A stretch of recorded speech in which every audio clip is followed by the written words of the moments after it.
what's up, YouTube? Michael's having me do something that I'm still not sure what it is. Can you re-explain it? So, we both used to play Yu-Gi-Oh! At one point. Austin played a while back, and he only knows older cards. And I know some of the newer cards, so I thought I would show him a mix of the old and the new ones, and we'll figure out which ones are still good and which ones are This is what we do in trash. between shows. Yeah, we have nothing else to do, so. So let's start out here with the Blue Eyes White Dragon himself. That is a classic right there. He's a classic, yes, but the question is he still good? What do you think? I think not. You think not? No. Okay, so on his own, he is not a very good card. A 3,000 attack is pretty standard for a level 8 or higher monster. He is a vanilla, which sucks. However, since Austin, since you've been absent from the game, there is an entire Blue Eyes deck now. Of course there is. And alternative White Dragon. There's alternative White Dragon, and you actually have to have Blue Eyes White Dragon in your hand to play it. So I stopped playing basically around the time GX came out, just because I've never had anyone to play with. Exactly. Michael was able to put together a bunch of my old cards, like the one that I used to have a Game Boy game that I played, and he managed to find a card for card my entire deck, and I played it and I realized it does not match up today. It's not any good. That's what happens when you haven't played for a long time in any game, honestly. But anyway, the Blue Eyes deck actually won Worlds in 2016, I believe. So Blue Eyes White Dragon won a World Championship game. Amazing. The next card we have here is Vorse Raider. This is a classic card. It is, and I do still believe it's a good card for a no sacrifice summon and 1900 attack. So you still think it's a good card? I think it is. Okay, so this card is actually not a good card. Of course it isn't. It is. You're right though. It does have good stats for a level 4 monster. However, 1900 used to be the standard for level 4 vanillas. However, we have cards like Alexandrite Dragon now. For those purposes, they actually have 2,000 attack for level 4 vanillas. So it's a little bit under the average now, but it's still a decent vanilla creature. Of course. It's just that vanillas aren't good anymore. Next up, we have Winged Dragon of Ra. Ooh, Egyptian God. I'm already aware that Egyptian gods are no good anymore. Okay, so is that your judgment on Winged Dragon of Ra? Yeah. I'm pretty sure Winged Dragon of Ra was always the worst of the three, as it is. Okay, you're actually right on that. Yeah. Winged Dragon of Ra actually turned out to be the worst Egyptian god. The best one actually turned out to be Slifer the Sky Dragon. I'm aware. Simply due to his effect. His effect. 1,000 attack and defense per card on hand, I believe. There's that, but then the actual effect that makes him really good is his ability that if a monster is normal or special summoned to your opponent's side of the field in face attack position, the monster loses 2,000 attack. Then if its attack is reduced to 0 as a result, it gets destroyed. Well, that's new.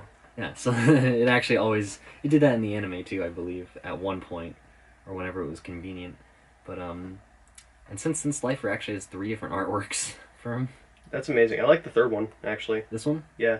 It looks pretty cool. I personally like this one. This is from the Shonen Jump. Shonen Jump. Yeah, this one was worth like $200 at one point. Jesus. Because it was the only legal printing of Slifer the Sky Dragon that you could actually play at the time. So next up we have a card that, there's going to be 2 cards here that Austin's not going to know about, but we're going to go over this one first. Cosmo Dark Destroyer. Never seen it, no. So this is from the Star Wars archetype. They have a Star Wars archetype, yeah. Really? Yeah. It's pretty amazing. And I'll read this effect to you. It has 3,000 attack, 1,800 defense, level 8 Dark machine type. This card is normal or special summoned. You can target one monster on the field and destroy it. It cannot be targeted by an opponent's card effects, and if this card is destroyed by battle or card effect and sent to the graveyard, you can remove it from the game to special summon a level 7 or lower Cosmo monster from your deck. So do you think this card's a good card or not? I'm going to say yes, just because of the very convoluted effect. Okay. Because that's what you played when we played those couple of Yu-Gi-Oh games. When you set up my old deck and then we played, every one of your monsters had an effect that kept your turn going for like 5 minutes. Yeah, that makes sense. Well, it's because you didn't know like what they did, but like when you play in the professional scene and you know what all the cards do, you're like, okay, that's cool, you could do that. Right. But yes, this card is a good card. It's actually limited to 1 right now. It is part of the Cosmo archetype, which is a very powerful and still kind of good archetype here that people play. Here's like the dark. I like how that's just like Here's like this. that's the Dark Castle or whatever. There's like the Star Destroyer here, and then they have the Death Star card. Oh my god. And then they have where's R2D2 at? They have R2D2 as well. There's R2D2. Oh my god. It's Tin Can. Cosmo Tin Can. And then there's C3PO, and all they have everything here. That's pretty funny. I'm surprised I didn't know about that. I think it's because every card game promotional. I think because every card game advertisement I've ever seen was like for Pokemon. Mm-hmm. EX Leafeon. It's because they don't do Yu-Gi-Oh commercials as much anymore. I can tell. There we go. Clear that side. All right, next up is another card you're not going to know about. Gameciel, the Sea Turtle Kaiju. So it looks cool, but I mean, it's a kaiju. Yes. Let's see. So it's a level 8 monster. You can special monster. summon this card from your hand to your opponent's side of the field in attack position by attributing 1 monster they control. If your opponent controls a kaiju monster, you can special summon this card from your hand in attack position. You can only control 1 kaiju monster during either player's turn when your opponent activates a card or effect, except Gameciel. Gameciel. The Sea Turtle Kaiju. Yeah. You can remove 2 kaiju counters from anywhere on the field and negate the activation, and if you do banish that card. I'm going to say that that's actually a good card. So, why do you think it's a good card? Because it has the ability to negate activation of trap cards. Okay. So that's why I had a Jinzo in my deck. So, this card is actually a really good card, yes. But it's not good for its negating abilities. It's actually good because you can special summon it to your opponent's side of the field. And the reason why is, say your opponent has a Dark Destroyer out, right? It's 3,000 attack. Right. Okay? You could tribute it and summon this, and it only has 2,200 attack. Why would you want to do that? Because it reduces a 3,000 attack point threat that can't be targeted to a 2,200 attack creature that pretty much doesn't do anything else.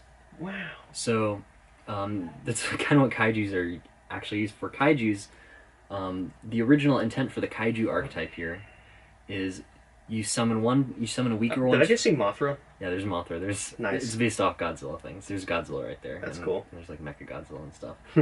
And the kaiju archetype was originally supposed to be you summon a weak one to your opponent's field and you summon a stronger one to your field, and then they fight.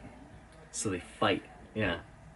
And they ended up using them just to kill bigger monsters. And Gameciel's the best one because it's water. So, and it has the least amount of attack points. So that's what makes it the best? Yeah. Yeah, it's crazy, right? Okay. Exactly. Yu-Gi-Oh's been turned upside down since I last played. Yeah, this game's a mess. But it's a fun mess, I guess. It's a hot mess. Hot mess. So next we have Gores, the Emissary of Darkness. I don't know if you remember this card. It's an older card. It sounds familiar. So he kind of looks like the one. He kind of looks like the one spiky ginger-haired dude from 5Ds. If you just look at the hair. Oh yeah, Crow. Yeah. Aside from that, I literally know nothing about this card. So he's a Dark Fiend type monster with 2,700 attack and 2,500 defense, level 7. And when you take battle damage, or when you take damage from a card in your opponent's possession, you can special summon this card from your hand.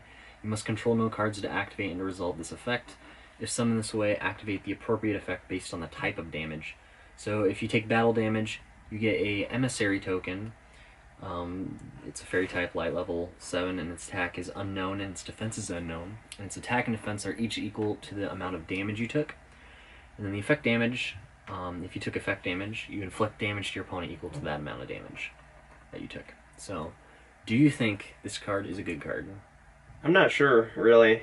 I mean, if I'm just looking at it from a stat standpoint, I'm going to say it's not very good. But, I mean, if I look at some of these effects that target directly, like health, and an increase of stats based on a number of variables, I'm going to say it can be a good card, but it's not always. So, you're kind of there. You're kind of there. It's not a good card right now. It used to be a good card. However, and this is kind of... this is what you're going to laugh at, though, is the reason why it's not played anymore is because its restriction, you must control no cards to activate and to resolve this effect, is actually just too much. And the game has actually progressed to a point where if you summon this, it's summoned on your opponent's turn half the time because they're going to inflict the damage on you during their turn most of the time, it's probably going to get destroyed before it gets to do anything. So, however, back in the good old days, this card's relevance, it was so relevant in the game that it actually dictated how your opponents would attack you. They'd always attack you with a weaker monster first. And that's what you'll see in, even nowadays, people will still attack you with the weaker monster first because it's burned into their brain, essentially. So next up, we got another card here, Max C. This is a newer card. I remember you playing that on me. I did play this, yes. I can't remember what it does. I just remember I hated it. So it's level 2, Insect Earth, 500 attack, 200 defense. During either player's turn, you can send this card from your hand to the graveyard. This turn, each time your opponent special summons a monsters, you immediately draw 1 card, and you can only use 1 Max C effect per turn. So, good card or no? I'm going to say yes. Yes. Specifically for how I play. Because you managed to use that card 7 times on me, I think. Well, I think you're thinking of a different card here, but so you think Max C is a good card then? Yeah. Okay, Max C is limited to 1 currently because it is a good card. Pretty much every deck in Yu-Gi-Oh! Special summons these days, so you're always going to be guaranteeing at least either a couple cards that you're going to draw, or your opponent's just going to not special summon that turn, and that puts them back because they're not doing their plays. Right. So, it is a good card. And it's what we call a hand trap. It's a card that activates from hand. Okay. And well, that's cool. So it's cool. And the reason I say that is because we have another hand trap here. This is Effect Aylor. It's a level 1 spellcaster tuner monster. Yusei uses this in the show to win one of his games, actually. We'll keep him from losing one of his games, I should say. 0 attack, 0 defense. During your opponent's main phase, you can send this card from your hand to the graveyard and target 1 face-up effect monster your opponent controls. Negate that opponent's face-up monster's effect until the end of this turn. This is a quick effect. So, good card or no? I'm going to say no. No? Well, I mean, I know Yusei used it to win, but I remember you telling me that cards in the anime have, like, no real impact in real-life games, and I'm kind of basing my idea off that. Okay. So, no go on this one? No. Okay. So, this is actually kind of like Gores. This one used to be a really, really good card, and it still is kind of a decent card these days. It's just the fact that it's gotten outclassed by other cards. So nowadays we have cards like Ghost Ogre here, which, although they do not negate the effect, it destroys the card that... Amazing. Yeah, so... and it's also a tuner. Nice. But this card was a pretty powerful staple in the 5Ds era, as well as up through the Zexal era, so through XYZs and stuff. Zexal. So, good card, but not as good anymore. So, it's a decent card. Alright, we're going again. Okay. So, who's next? So, next up we have Pot of Desires. Don't... Cupidity? That's the original Japanese translation there. They don't change it. But Pot of Desires is what it's called now. And what it does is you banish, so you remove from play the top 10 cards of your deck, face down, and then you draw 2 cards. And you can only activate 1 of them per turn. Oh, okay. So it's kind of like Pot of Greed. Right. But with a different effect. So, good card or no? I'm going to say it is a good card. Okay. And why do you say that? Because, I mean, like, obviously, like Pot of Greed, you draw 2 cards. I mean, I get that it might be really bad if you banish, like, 10 cards from top of your deck, but I mean, like, you can just have throwaway cards for that reason. And then, you know, you'd be able to draw 2 cards. I'd say it's worth it in some cases. So, you're actually exactly right on this one. This card is very debatable. A lot of people are on the fence about this card because drawing 2 cards is nice and all, but the banishing of 10 cards face down is the key word here. Face down. You can't really recover face down banished cards. You can recover face up ones, but not face down ones. But banishing 10 cards, removing a fourth of your deck from the game just to draw 2 cards is kind of interesting. And I mean, I do it. I have a couple of cards that are just there to stall anyway. Some people, well, the thing that people are kind of on the fence about is you can't guarantee that you're going to banish those cards that you don't want. You might get rid of all 3 copies of the one that you do want. I'm a little on the fence about it, but I think I would have it. I personally have used it in the past. It's a decent card. And I kind of liked it. It used to be about $70 per copy, Oh my god. but since then it has been reprinted and is now about 5 per copy, if even that. But this card is it has been proven to be a pretty decent card. People usually run it at 3, and they hopefully get rid of the other 2 copies of it with it. So That's nuts. yeah, but it's an interesting card. Next up, we have Cold Wave here, and Cold Wave. This is on the cover of one of your old videos before we started doing the group It channel. is. And I know this card is bad because it was on your cards that should stay banned.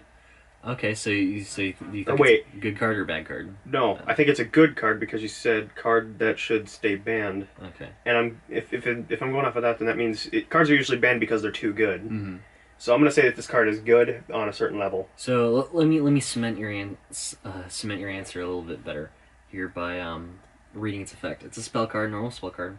This card can only be activated at the start of your main phase 1. Until your next turn, you and your opponent cannot play or set any spell or trap cards. So that's not good for me. That is not good for me. So what do you think? So now that you've read the effect, I'll say it's a good card. you'll say it's a good card. Mm-hmm. Okay, this card is actually banned still, and the real reason why it's banned is because it's a really annoying card. Because, and I know this from experience because I played when this card was legal still. Having all of your face down cards set face down like that and just not being able to activate them is just the most crushing thing you could possibly experience. Just the worst. It's quite literally having a Jinzo out, but you forget that the Jinzo's there half the time. So it's like, oh, I moved to activate this card, and it's like, no, I just cold waved you last turn. It's like, oh yeah, that's I right. love having I Jinzo. can't do that. So this is for spells and traps. Nice. So, and it's for 1 turn, but it is still banned. All right. Very powerful card. Hopefully it will never come back. Hopefully. Who's texting me? Wow, Austin. Go So away. professional. Anyway, Shut up, my phone went off like 4 times. so the next card here we have is Lightning Vortex. I thought that was Regeki from a distance, but now I see it and I'm like, Yeah. Discard 1 card, destroy all face-up monsters in your Aeroponic Troll. I'm going to say that's a great card. And you say it's a great card? Yeah. Okay, so this card does not see play at all these days, actually. Really? It is, in theory, a very good card, though, because it destroys all face-up monsters your opponent controls at the cost of discarding 1 measly card. However, we have... It's not limited at all, by the way. But we have Dark Hole in the game that is limited right now, so you could play 1 copy of it. And then we also have... You clicked the wrong side. Yeah, I know it happens. Mm-hmm. We also have Regeki at 1 as well. So Right. why discard a card and destroy only face-up monsters when you can destroy all of them for nothing? This is the thing. And however, this card used to be really good back in the GX era, beginning of the GX era. I would still use it. It's still you could still destroy a lot of monsters with it. Another thing that might hamper it is that destroying monsters isn't as good as it used to be, with a whole bunch of floating effects and such in Right. the game nowadays. Things like Dark Destroyer is an example here. When he dies, he just summons another one from the deck, so That's so stupid. it's it doesn't do as much. However, a special note is that the ultimate rare version of this is still about $25 to $30 a piece, whereas the commons are like 50 cents. So Jeez. there's that. Oh man. I also believe that the OCG, so Japan and Korea and I think China's part of the OCG too.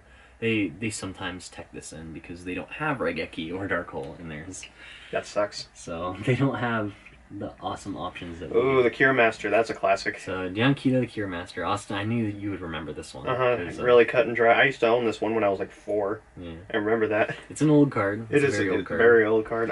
It's really cut and dry. Just Very simple card. Increase your life points by 1,000. I am very sorry about that stutter. Oh my god. I need to cut in, what's his name from Rugrats? I need to cut in just what that kid... Anyway. I don't think it's a good card You don't anymore. think it's a good card? I think it's a terrible Why do card. you think it's a terrible card right now? Because you managed to use, I know from experience that there are cards nowadays that can wipe out your life points in 1 turn. Okay, so then you don't think this is a good card? I think it's a bad card. Okay, you're absolutely right. This card is trash. Nobody plays this card anymore. Yeah. This card, just gaining 1,000 life points isn't going to save you. In fact, there is a card It's that we one have of the right now. It's one of the throwaway cards for Pot of Cupidity. Just to show you just how bad this card is, there's a card called Upstart Goblin that lets you draw a card and then your opponent gains 1,000 life points. And this card is limited to 1 right now. So this card is actually so good it's limited to 1, and it gives your opponent 1,000 life points just to draw a card. So that's just how bad Dan Keto is right now. There it was bad. And there's a card I have in my own deck, Mystical Space Typhoon. Yeah, it's Mystical Space Typhoon here. I use This that. is a classic card. I use that card myself, but that's probably why it's bad. So are you going to say it's bad right now? Unfortunately, I don't want to say it's bad because I love that card, but it's bad. I know it is. I actually really love this card too. And it's not the fact that Mystical Space Typhoon is a bad card, it's just that it's a dated card. So this card, Even the artwork looks old. the artwork does look old, yeah. I mean, like, this card is an old card. This card has been around since almost the beginning of Yu-Gi-Oh! And this card's been a staple in most formats since its release.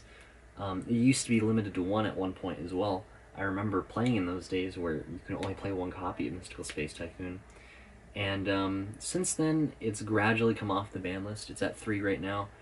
And some people still play it. Most people don't, though. And the reason why is because we have this nasty boy right here. Twin Twisters. So Twin Twisters is a... Discard 1 card, then target up to 2 spell trap cards on the field. Oh, I see why it's better. Yeah, so most people either play this one, or in certain formats they play this card right here, Cosmic Cyclone. At the cost of 1,000 life points, you banish a spell or trap card on the field. And the reason why is some spell or trap cards float as well, as we call them. When they're destroyed, they get an effect. So some people play that.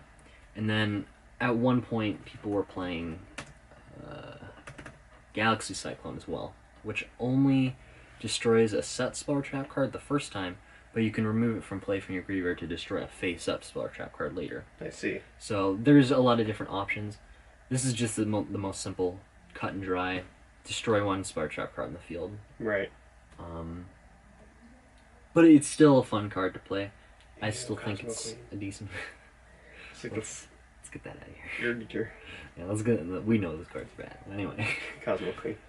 So here's another card. Butterfly Dagger Alma. I'm not very familiar with that card. It's an older card, but I'm not surprised. Equip monster gains 300 attack. When this card is destroyed and sent to the graveyard, while equipped, you can return this card to the hand. It's a equip spell, so what do you think about this one? I'd say it's not very good because 300 is really measly, Okay. and just to return to your hand is not a very good saving effect. Okay. So, this card is actually banned. God dang it. And this card's actually banned because of Exodia. Why Exodia? Okay, so that last effect there, when this card is destroyed and sent to the graveyard while equipped, you can return it to your hand, right? Yeah. So let me introduce you to a little combo that people made a while back using Gearford the Iron Knight here, Ooh. as well as Royal Magical Library. Let's see if you can find it here. This is going to be a long video. Not too long. It should be like 20 minutes maybe. It's already been like 30. Okay, well, it's gonna maybe be a long video. But, so, here's the first part. Gearford the Iron Knight says when an equipped card is equipped to this card, destroy it, right? So, if you equip the Butterfly Dagger Alma to Gearford, it automatically gets destroyed. Yeah. And you can return it to your hand, right? Yeah. So, Royal Magic Library says each time a spell card is activated, it gets a spell counter on it. And then you can remove 3 spell counters from it to draw a card. So every time you activate it, it gets a spell counter, it dies, So goes people, back to so your people hand. have been getting a whole bunch of Gear Freeds and one of those cards so that they can use that. So if you have this card in hand plus these 2 on the field, you have infinite draws, and you just draw into Exodia. And And that's why this Butterfly card's Dagger's banned. Okay, so it's a good card in that combo, but otherwise it sucks. And this card, I actually should have put this card on the list too. This card's an insanely powerful card. I know you It's- used it on me. It's been in so many combos over the past few years that people have been debating whether this card should be banned, which I think it should be, because then you could take Butterfly Dagger and a whole bunch of other cards off the ban list, honestly. Mm-hmm. But it's just me. They don't want to do it.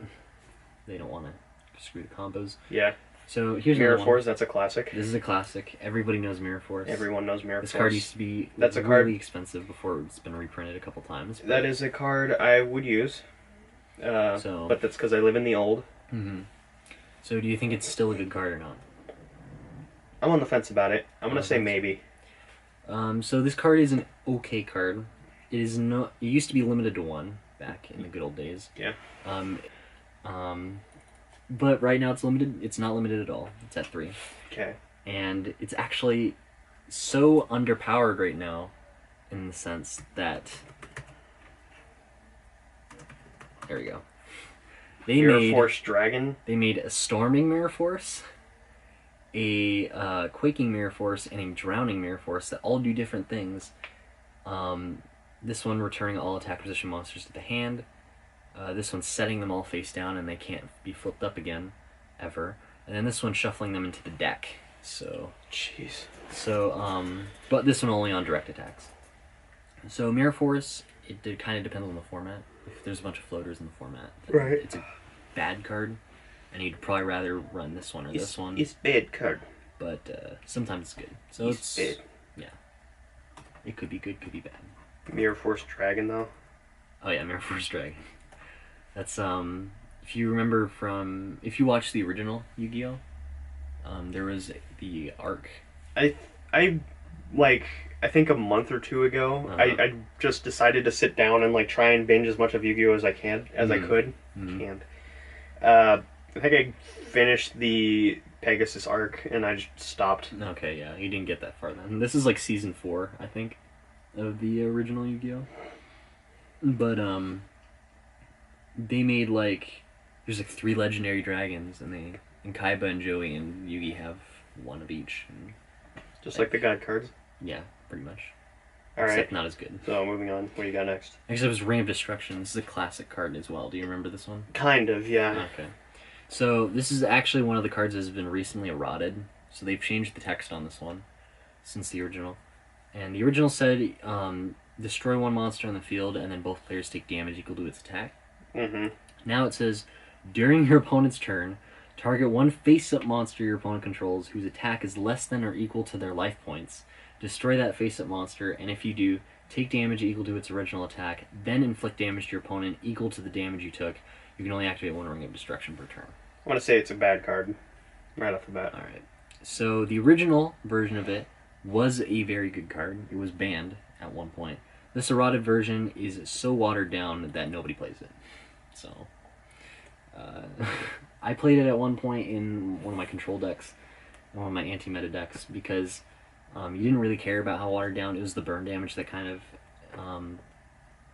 helped you out, because people would be playing such big creatures like Blue Eyes. You just kill it. Both players take 3,000, but you didn't care because you weren't going to be touched anyway. It's a good game ender. It's a good game ender, except for it can't actually end games now, because you can't destroy monsters whose attack points exceed the player's life points. So, well, not this one. Not this one. The original one though was really good. Yeah. Okay, what's next? Solemn Warning. So it's a counter trap card. I remember Solemn Judgment. Solemn Judgment. Yeah, that card's still banned actually. But, so there's Solemn Warning here. It's when a monster's would be summoned, or when a spell card, trap card, or monster effect is activated that includes an effect that special summons a monster's. Pay 2,000 life points, negate the summoner activation, and if you do, destroy that card. Is this card a good card or no? I'm gonna say yeah. You say yeah? Yeah, I'm not sure, to be honest. Okay. So this card is limited to 1 currently. It's a staple in pretty much every single deck out there. It's been reprinted multiple times. It used to be upwards of $50 or $60 for the original printing of it. Jeez, Yu-Gi-Oh is such an expensive hobby. Yeah, well, it's expensive for a short time, and then things get reprinted, and then it's hella cheap. But this card used to be, when it was at 3, people were playing 3 copies of course. And since the release of Solemn Strike, we actually have more Solemn cards. So we have Solemn Scolding, which very few people play, but it's still a pretty decent card. And then we have Solemn Strike, which is the most popular one these days, and you can play 3 of it. Yeah. So, and then Solemn Judgment's still banned. So, wah wah, Wah, wah. wah wah. I just like the artwork because he's like I know, right? He's just like, Unban me. exactly. Yeah, But what do you good got? card, good card. What do you got now? Okay, next card here is this is actually a trio of cards, but we're gonna go into each one of them individually. So now we have Ronin Codon. So I'm sorry, that's really funny. yeah, we need Rodent to Totem, Rootin' Tootin' Rodent Totem. exactly. So it's a level 2 Aqua type monster with 100 attack and 2,000 defense points, Not bad. and it's Just for level 2, huh? Just for level 2, yeah. And this card's name is treated as Death Frog while face up on the field. You can remove from play one frog monster in your graveyard except Frog Jam because nobody loves him.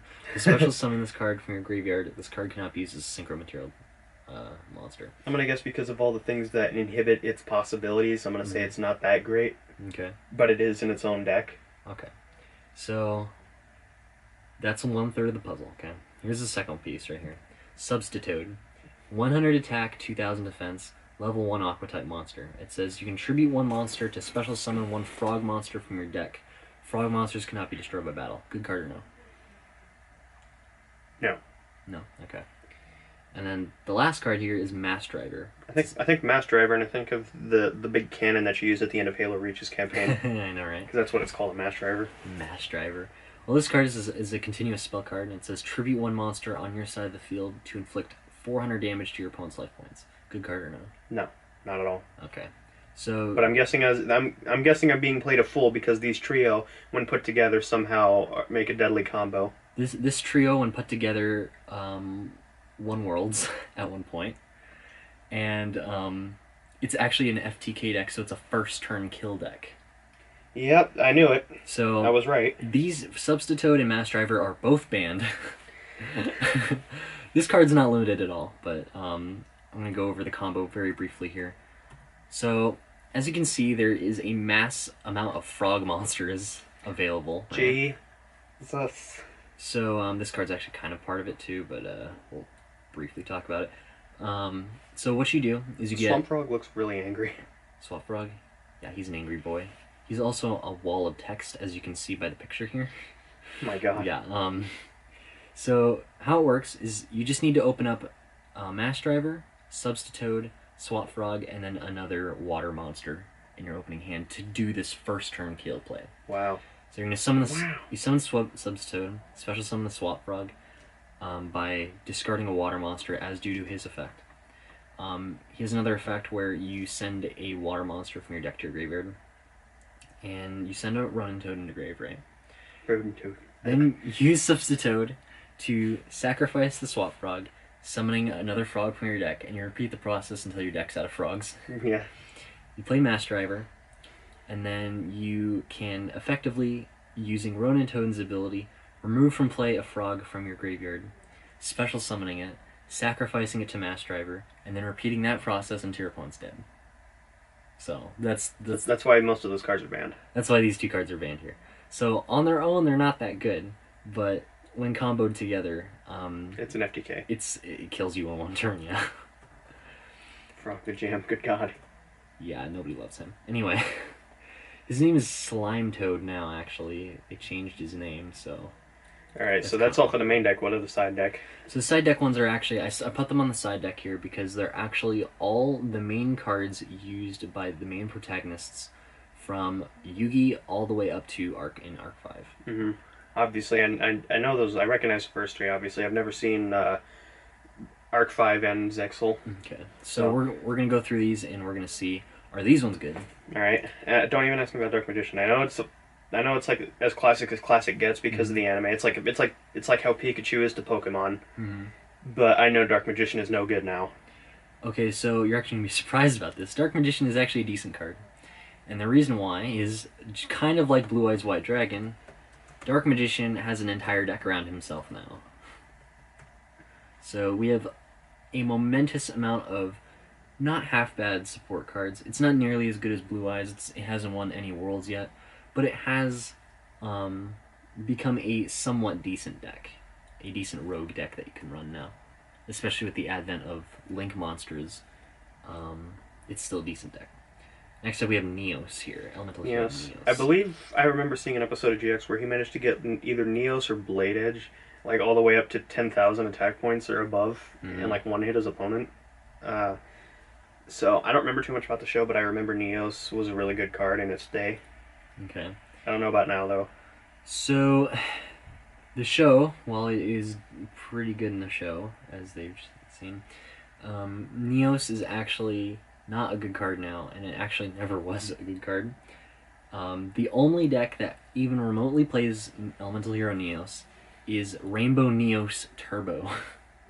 So, That is the most Japanese name I've ever heard. Rainbow Neos Turbo focuses on summoning a level 10 fusion monster that fuses Elemental Hero Neos and Rainbow Dragon together to create this 4,500 attack point monstrosity. Monstrosity. This monstrosity that lets you send one monster you control to the graveyard to shuffle all monsters your opponent controls into the deck. It does the same for spells and traps, and yada yada. But and the deck did top an OCG event a while back. However, Neos is not a good card at all. Didn't think so for some reason. In fact, in the Rainbow Neos deck, you don't even summon Neos. You actually send it to the graveyard for Prisma, and then Prisma counts as a Neos while on the field. So, there's that. Next up we have Stardust Dragon.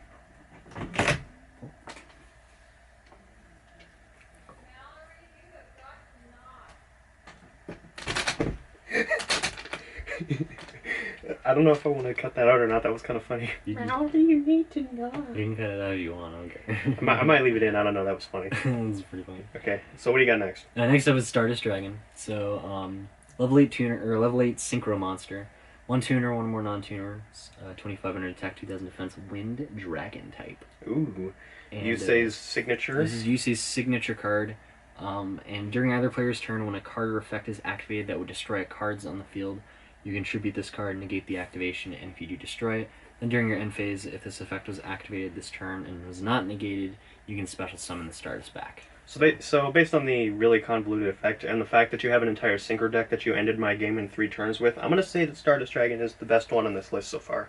So Stardust Dragon, contrary to Austin's belief, Stardust Dragon, while it was an exceptionally powerful card, and is still an exceptionally good card, I have a Ghost Rare one right here, because I love it that much. Ghost Rare. While it is an exceptionally powerful card for its time, it is kind of fallen out of relevance due to it not being, it only negates destroying things, and it only has 2,500 attack. If it had 3,000 attack, it'd be better, and if it can negate any card effect instead of just destroying a card, it would be better as well. Nowadays, we have synchro monsters such as Beals, which is the same level. Beals is... But it has 3,000 attack and defense, and it Jeez. cannot be destroyed by Valor card effect. And then it gains attack whenever you take damage. And then we have, for mostly monster effects to do things these days, as seen by things like Dark Destroyer here. Yeah. Crystal Wing Synchro Dragon, which negates monster effects. I like how it says its own effect in the name. It's a synchro monster. Yeah, That's all you need to know. exactly. So I stopped playing Yu-Gi-Oh! In large part due to synchro and tuning, because I just thought that whole thing was really convoluted, and I thought it kind of ruined the game for me. Some people are like that. That's what my deck is. It's like everything up to the end of GX, maybe, but most of it's original Yu-Gi-Oh! Stuff. So that's why I'll never win a game ever. Honestly, in my opinion, for someone who got in to the game around the end of GX and into the start of the Synchro era was probably the best era in Yu-Gi-Oh's history. Because So I've been playing longer than you have, technically. you played at an older time. Yeah. Yes. I I have more professional experience, but Yeah. in my professional experience, I'd say the Synchro archetype. The Synchro age was the most balanced, kind of the most fair. Although we did have the Frog FTK during that era too, so maybe that wasn't the best option. But Yeah. Number 39, Utopia, and that's used by the dude from Zexal? so the dude from Zexal, what is his name? I don't even know, dude. don't I've remember. only ever seen It's up not to Yuya. 5 Yuya is the Ds. new. Yuya is the Arc 5 one.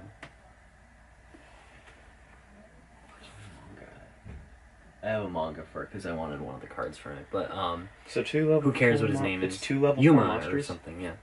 So you need 2 level 4 monsters to make When them. when any player's monster declares an attack, you can detach one XYZ material from this card, negate the attack.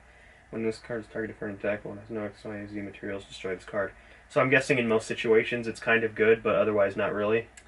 So this card is still played, despite it being outclassed by a lot of other XYZs.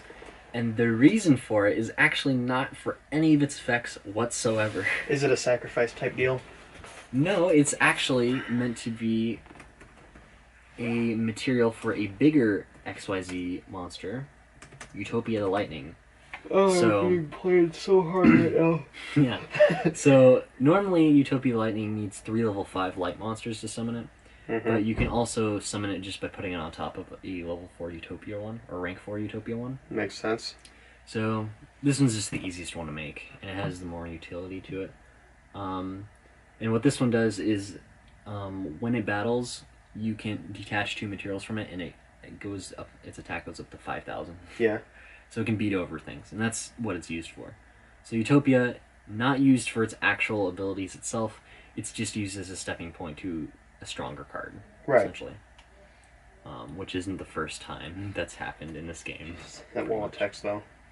Yeah, yeah. Alright, so the last one you got, what is it? Last one we have is Odd Eye's Pendulum Dragon. This Alright, is I Arc vaguely 5's. remember you telling me how Pendulum works, but I need you to refresh my memory. So for pendulums, in this case, I'm going to say that the pendulum scale for Odd Eye's Pendulum Dragon won't come into relevance as much. However, I will say that his scale, I'll start off with his scale, is a bad scale right now. 4/4? 4/4 is a bad scale. You usually want them around 1 or 2, and then like 9 or 10 for your scales.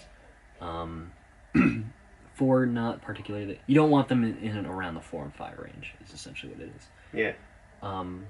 But there's more to this card than just the scales. So, 2,500 attack, 2,000 defense, level 7 Dragon Dark Monster.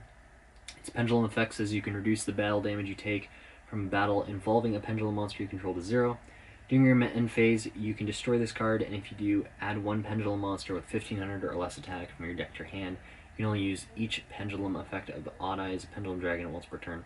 So those effects activate while it's in the pendulum scale. Okay. Right. So it's not actually a monster on the field, it's a spell card at this time. Its monster effect says if this card battles an opponent's monster, any battle damage this card inflicts to your opponent is doubled. So, what are you thinking about this one? I think it's good, mainly because it has plenty of effects on it, and it's recent. Mm-hmm. And, its stats aren't that bad either. I'm going to say it's pretty decent. And I'm going to, not great, but decent. Okay, so, at the time of its release, this card was actually a very powerful pendulum monster. And the reason why this card is no longer nearly as good as it used to be is because usually what'll happen, and this is with all the other, well, mostly these 3 right here, with all the other cards that come from the player, or the main character in the series, they usually start out like this, and they're kind of okay-ish. They're good at the start of the, when the new mechanic is released, but as time progresses, they get gradually worse. That's what I thought. Because this is an intro level card right here for Yeah. pendulums. This is supposed to be a card that it's powerful now, but later down the line we're gonna get things that just outclass it. So like Oh boy, he's typing in the Cleaforts. I'm typing Cleaforts. Cleaforts are my favorite deck, so. So as you can see by the pendulum effect, it during your end phase you can destroy this card, and if you do, add 1 pendulum monster with 1,500 or less attack from your deck to your hand. Okay. So Cleafort Scout here says, pay 800 life points, add a Clee card from your deck to your hand. So you can see the difference there. Oh yeah. This card, And it's a 9/9. it's a 9/9. Yeah, its scales are much better. This card's actually more searchable than the Pendulum Dragon, because you have Summoner's Art, which searches level 5 or higher normal monster. This does have Searcher too, but it's... What's Apocalypse Fort Towers? I see that. Oh, that... 10, 3,000, 2,600. Yeah, that's... Is it any good? We don't talk about cancer like that, Austin. Oh, well, hey, you put it on the thumbnail for your Cleafort profile. It's because it's a hella good card. This card's banned. This card is banned, and rightly so. We could talk about that card in a second, but yeah, no, this card's outdated. Yeah, I thought so. This card, okay. This card. This card right here, this beast of a machine, actually falls under a category. If I clear this deck here. So Towers creatures, based off of this right here, are creatures that are... I feel like this would have been something better for live streaming. It probably would have been, but... Towers creatures are big monsters that are unaffected by pretty much everything, and they're just really difficult to kill. So another creature that falls under this is Ultimate Falco. Ultimate Falco does essentially the same thing. Raider after Ultimate Falcon. This card is probably actually better than this because it's easier to play. So these days. Oh, alright, I get your point. Yeah. And then the True Draco card.